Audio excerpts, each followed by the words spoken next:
Praise the Lord. मसीह यीशु में आपकी और आपके घरानों की सलामती हो। मैं एवेंजलिस्ट रूथ सुदागर और हम सब जानते हैं कि हर एक आजमाया जाएगा, लेकिन हमें हमें खुदा के कलाम से वाकिफ़ होना हमारे लिए बहुत ज़रूरी है कि हम खुदा के कलाम से सच्चाई से हम वाकिफ़ हों। और जो मेरा टॉपिक है वो है शैतान का फ़ौरन मुकाबला करें। किस तरह से हम शैतान का उस सारी सिचुएशन का जिस पर हमें गालिब आना है, आजमाइश पर गालिब आना है, किस तरह से आ सकते हैं। वो सिर्फ़ और सिर्फ खुदा का कलाम है।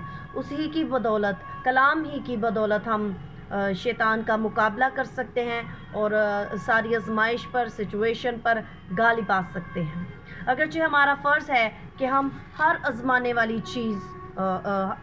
वाली चीज़ों से मुमकिन हद तक हम दूर रहें, तो भी हम पर जो हैं वो आजमाइशें ज़रूर आएंगी। हम पर गलत ख़याल सोचने, गलत अल्फाज इस्तेमाल करने और गलत काम करने की आजमाइश आएगी। और शैतान हर वक्त हमें आजमाने के लिए हमारे इर्द गिर्द जो है वो मंडलाता रहता है, घूमता रहता है। वो चाहेगा कि हम ऐसा लिटरेचर पढ़ें या ऐसी फ़िल्में देखें जो हमारे ज़हन को गंदा करें, हम ऐसे वर्ड्स कहें, दूसरों के बारे में जो है वो गलत कहें, गलत सोचें। उसकी कोशिश होगी कि हमें नापाक मुकामात पर ले जाए, हमें ऐसे गलत किस्म के लोगों से वो हमें मिलवाए।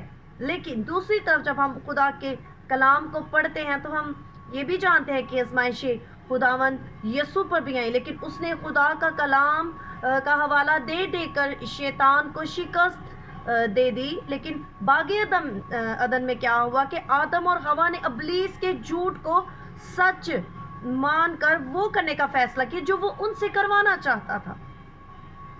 यहूदा ने शैतान की बात मानकर यीशु को जो है यीशु को पकड़वा दिया।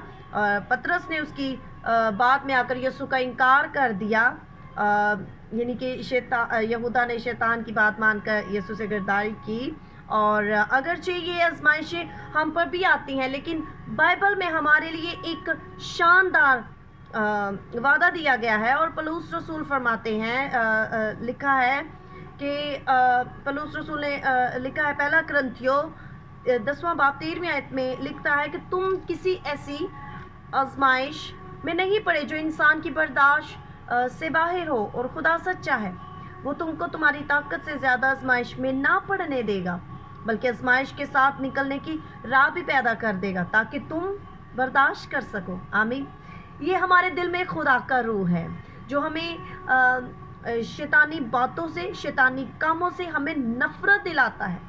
और खुदा का रूह जो है वो हमें ख़बरदार करता है और हमें अलर्ट करता है कि हमने शैतान का मुकाबला फ़ौरन से करना है, फ़ौरन शैतान का मुकाबला करना है। मुमकिन है कि शैतान हमें आजमाएगा, लेकिन खुदा का रूह जो है वो हमारी मदद करता है और हमें बताता है, हमें खबरदार करता है। और किस वक्त हम अच्छे से शैतान का मुकाबला कर सकते हैं, उस वक्त ही कर सकते हैं। कलाम में लिखा है, कलाम हमें बताता है कि जब हम अपने आप को खुदा के ताबिया करते हैं, उसके आगे हलीम हो जाते हैं, अपनी नफ़ी करते हैं, अपने आप को उसके आगे सरेंडर कर देते हैं, सबमिट कर देते हैं। हम कहते हैं कि हम कुछ नहीं, हमारी स्किल्स कुछ नहीं, हमारी तालीम कुछ नहीं, हमारा अच्छा बोलने का स्टाइल कुछ नहीं, हमारी अक्ल कुछ नहीं, सब कुछ खुदावंद तू है।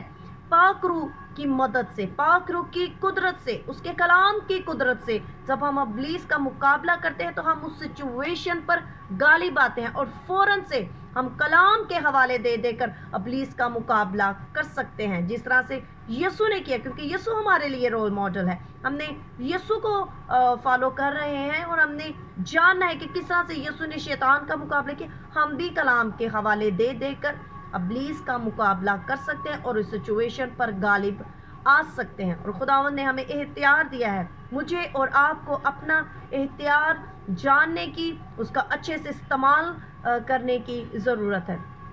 तो आज मैंने और आपने सीखा है कि हर एक आजमाया जाएगा, लेकिन उसके लिए हमें जो है फ़ौरन से इब्लीस का, शैतान का मुकाबला करना है और इस सिचुएशन पर गालिब आना है। God bless you all.